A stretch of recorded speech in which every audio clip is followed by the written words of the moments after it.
सबसे पहले बात उस सियासत की करेंगे जिसने जनता से जुड़े मुद्दों को राम राम जी कर दिया है। मतलब देश की राजनीति असल मुद्दों को छोड़कर ऐसी चर्चा में उलझी है जिससे आपका, हमारा और देश की जनता का कोई सरोकार नहीं है। देश की संसद और सियासी गलियारों में नए ग्रामीण रोजगार गारंटी बिल जीराम जी पर बहस छिड़ी हुई है। महात्मा गांधी का अपमान और जय श्री राम की गूंज सुनाई पड़ रही है। नेशनल हेराल्ड केस में गांधी परिवार को राहत पर सियासी तलवारें खिंची हुई हैं। गैंग्स ऑफ गांधीनगर और इटली की डकैत जैसी बेसिर पैर की बातें हो रही हैं। आप ही बताइए कि क्या इस बहस और सियासत से देश के आम आदमी का कोई भी भला होगा? नहीं, बिल्कुल भी नहीं।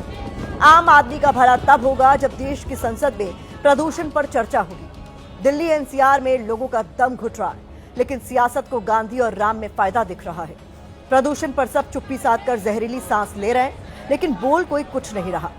वहीं भारतीय मुद्रा रुपए की कीमत $1 के मुकाबले रिकॉर्ड 91 के स्तर पर चली गई है। कहीं कोई बयान या शोर नहीं है। अगर आप विदेश से कोई सामान मंगवा रहे हैं या विदेश यात्रा पर जाने वाले हैं, आपको तब रुपए की इस गिरावट का असली मतलब समझ में आएगा, क्योंकि आपको $1 के मुकाबले 91 रुपए चुकाने होंगे। लेकिन फिर भी इस पर कोई बात नहीं कर रहा। सियासत में रुपए की गिरावट पर एकदम सन्नाटा है। इसीलिए हम कह रहे हैं कि देश की सियासत ने असल मुद्दों को राम राम जी कर दिया है। देश की सियासत में आम आदमी के मुद्दों की कोई जगह नहीं बची है।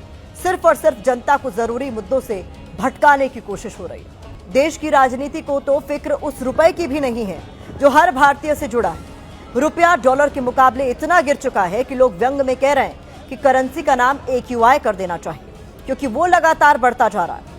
लेकिन राजनीति में न रुपए की बात हो रही है और न ही बढ़ते प्रदूषण की। जैसे धूमिल ने लिखा है, मेरे देश की संसद मौन है।